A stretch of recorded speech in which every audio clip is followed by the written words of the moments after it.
So here are the ways to decompose a partial fraction, okay, a fraction into partial fractions. The first case, which is the one that we did last class, was a case where you had an expression, right, anything, f of x, over, let's say, a product of a few factors on the bottom. Okay, so let's say, I don't know, let's say, for example, x plus 1, x plus 2, whatever, I'm making this up. Okay. So this, how do we decompose? We said that it would be something over x plus 1 plus something over x plus 2, a, b. This is exactly what we did last class. Okay, it was the simplest case. Another case, you could have a situation like this. F of x over, and when you factor the denominator, you get something like this. X plus 1, and then you get, let's say, x plus 2 power something, let's say 3. It could happen, you decompose it like this. You factor it out like this. How would you decompose it? So you would put it into fractions, x plus 1, and here I would put, so that's where it becomes a bit important how to set it up. So you will do x plus 2, then you will do x plus 2 squared, then you would do x plus 2 cubed. So 1, 2, 3, 4 fractions. A, B, C, D. So there's 4 parameters to evaluate.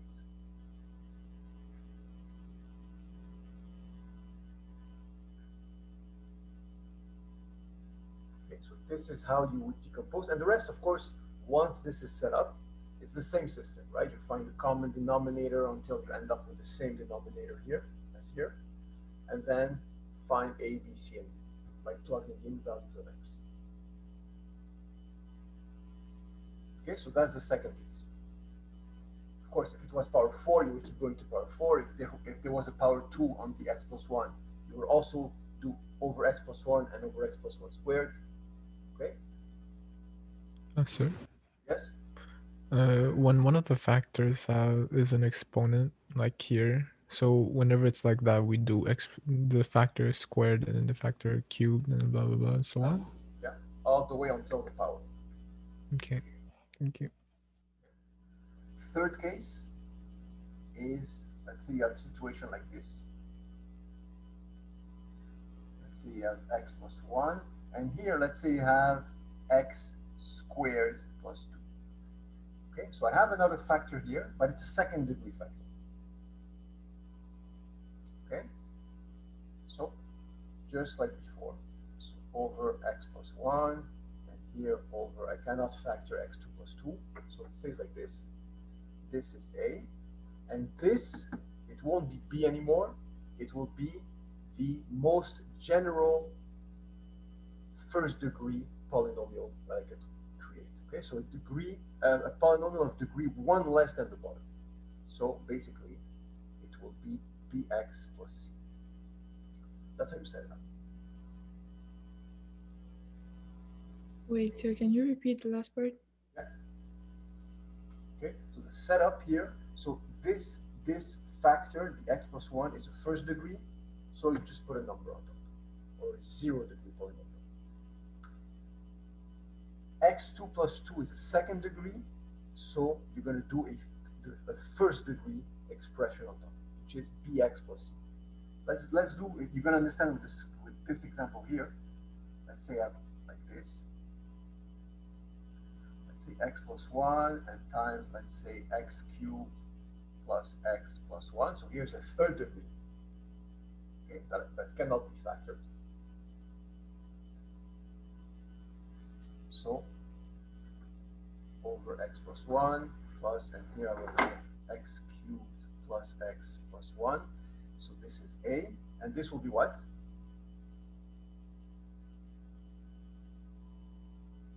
Can you guess?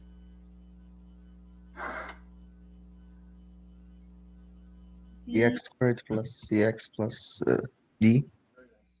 Okay, so bx2 plus cx plus d. Exactly. So this is a third degree, so I'm going to do a second degree, the most general that I could create. And that's how you set up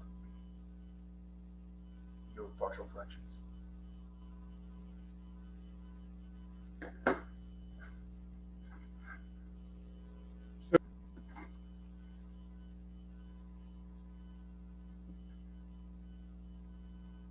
Integral of x2 plus 12x plus 5, sorry, minus 5, over, so I already factored it for you, x plus 1 squared times x minus 7 dx.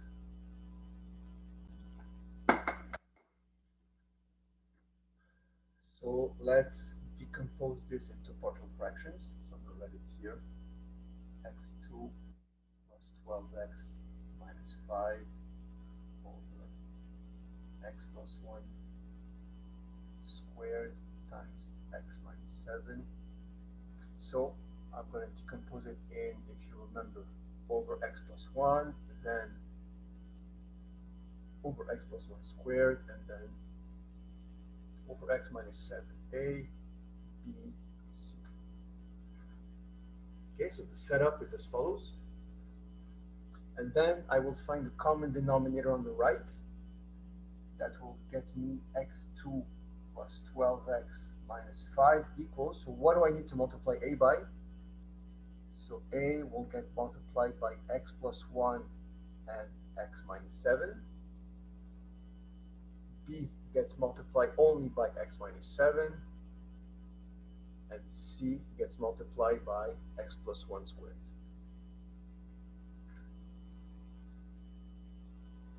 Is this step okay? Sir, can you repeat that, please? Yeah. So what I did here is I took the right side and I made sure that every denominator of each of these fractions, right, each denominator here is equal to that one. So what do I multiply x plus 1 by to get this? So I must multiply by x plus 1 times x minus 7. Get it? Yeah, it makes sense. So same thing. The b I must multiply by just x minus 7, and the c I need to multiply by x plus 1 squared, top and bottom, to get the. Okay. So now I'm going to plug in some values of x to try to evaluate a, b, and c. Okay. So let's start with x equals. Let's start with x equals -1. Okay, that would get rid of this term and the last term. So I'll be able to find what b is. Okay, so I plug in -1 here. I get 1 minus 5 is -4. -4 minus 12 is -16. Equals. This is 0, this is 0, so I get -8b. Which means that right away I know that b is 2.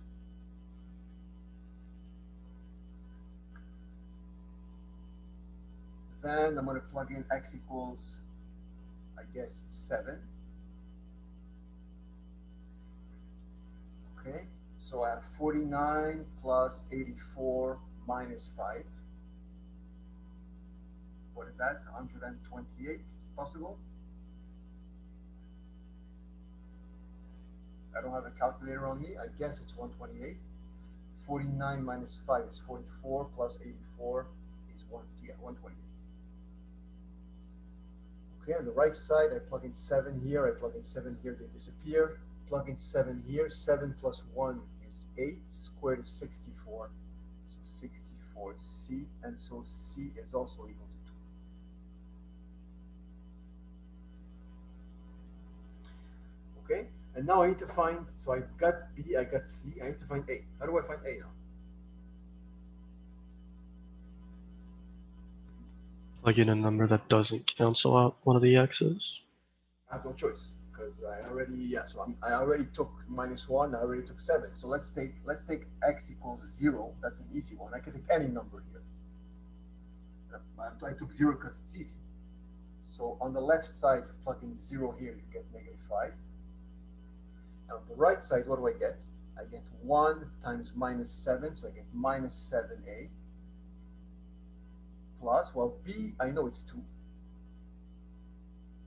Times 0 minus 7, so it's -7, and then plus c, which is 2 also, times 1. Okay, so that's should work. 2 minus 14 is -12. -12 on the other side is 12. 12 minus 5 is 7. 7 over -7, I get -1. So I get a equals -1. So these are my values. Okay, I got A, B, and C. Any questions? Okay, so now I could set up my integral. It's equal to the integral of, so instead of putting this big expression, I'm going to put 3 fractions with the A, B's, and C's that I just found. So -1 over x plus 1 plus 2 over x plus 1 squared plus 2 over x minus 7, and all this dx.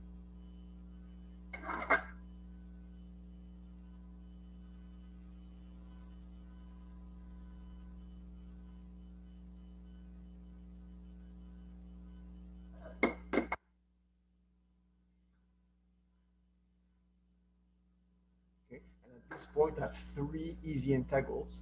The first one is just negative ln of x plus 1.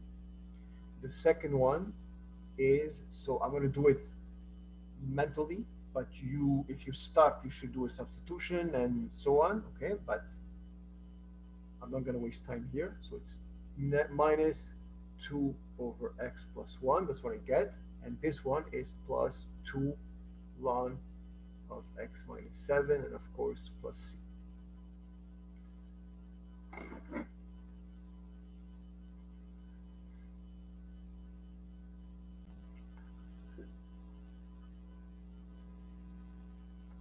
So the integral of 8x2 minus 3x minus 4 over 4x minus 1 times x squared plus 1 dx. Okay, so now be careful. You have an x squared plus 1 here, so it's a second degree factor.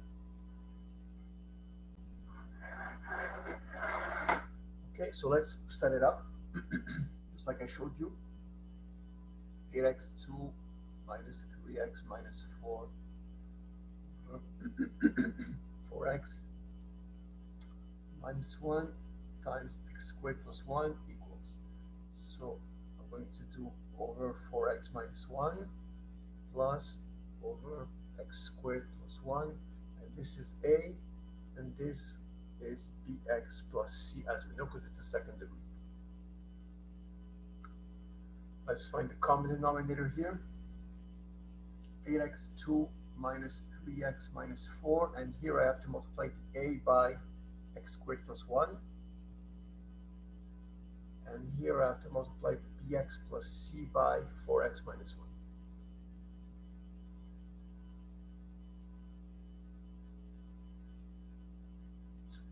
Okay, let's take some values here. So let's cancel this term. Let's put x equals to 1/4. Okay, so what do I have on the left? So 1/2 minus 3/4 minus 4. What is that? 1/2 minus 3/4 minus 4.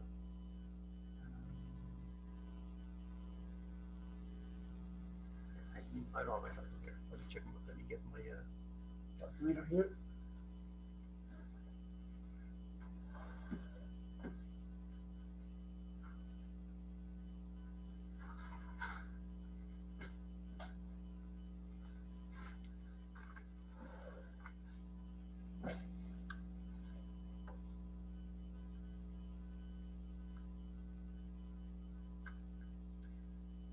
1/2 minus 3/4 minus 4.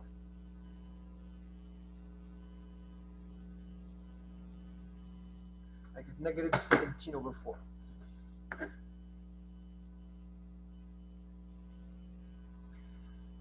And this disappears. And if I put a quarter here, I get 1/16 plus 1 is 17/16 times A.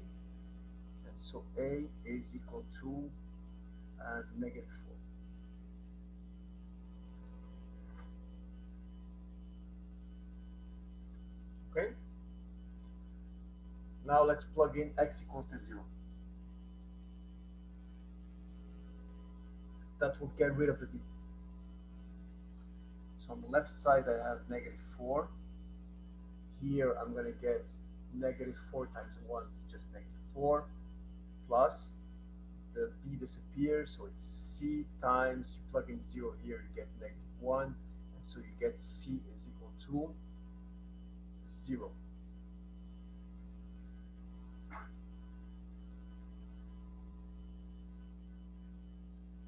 Okay, and last value, I'm going to take a random one. I'm going to take an easy one, so x equals 1.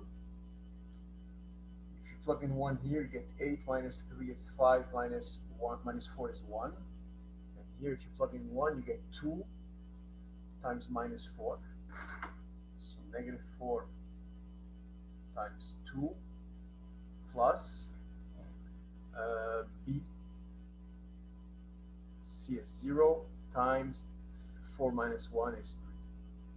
And I could get what, I could find what b is.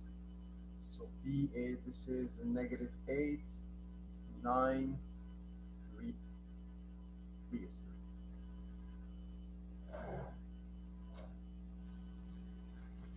3. Sir, Yes? you chose one randomly? Randomly. Because Okay. I could choose 375 if I want. Okay. I'm going to get the same value. Okay. Okay, so now let's write down the integral into the partial fractions form. So it's becomes the integral of a, which is negative 4 over 4x minus 1, okay, dx, and then plus the integral of bx plus c. The c is 0, so 3x over x2 plus 1 dx.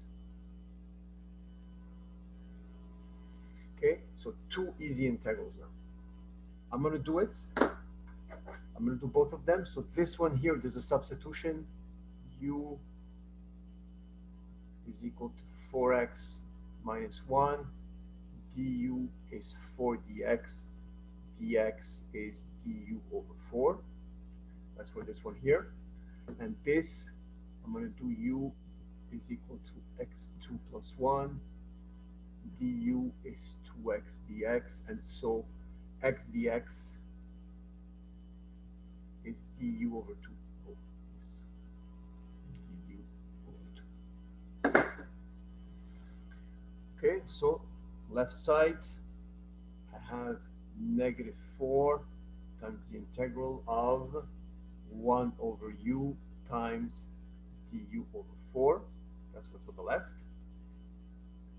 Okay, plus on the right side, I'm going to pull out the 3, integral of, so 1 over u times x dx, which is du over 2. Okay, so I have 2. I could have used another variable instead of u. I could have used v here, okay, just to make it clear that it's not the same, but it's okay. The 4s are out. So it's negative ln absolute value of u plus, plus CR at the end.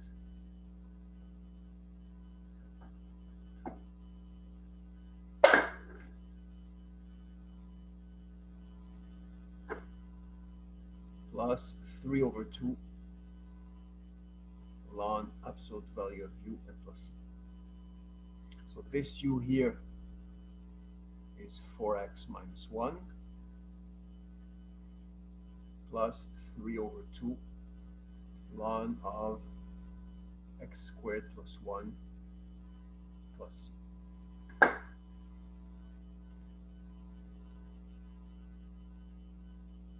Okay, just one little note. You notice that I did not put an absolute value here. Okay, here there's an absolute value, here there is not. Why is that? Because it always There's an x squared. Exactly, because x squared plus 1 is always positive. Okay, so you could put the absolute value, it's not wrong. But if you put the brackets like this, it shows me that you're really aware of the sign of what's inside you. Okay, and these are very good reflexes to develop. Okay, when you have a function, always ask yourself what are the admissible values for the argument of the function. Okay, in this case, there's no problem. Here, there's a problem, right? X cannot be less than a quarter.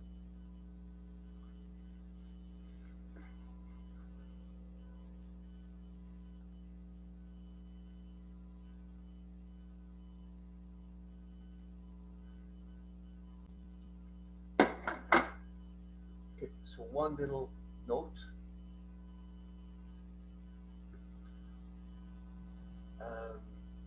So if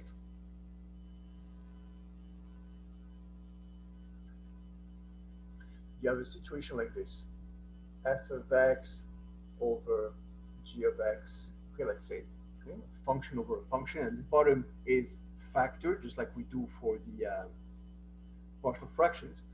If as degree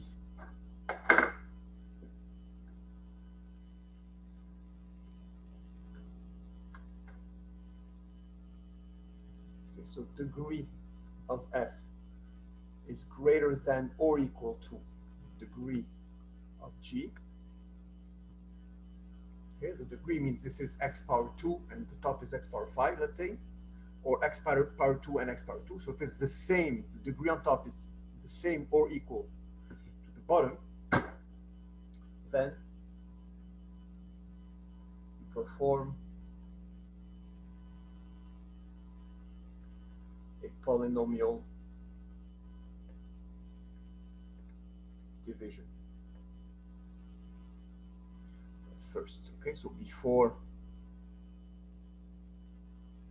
decomposing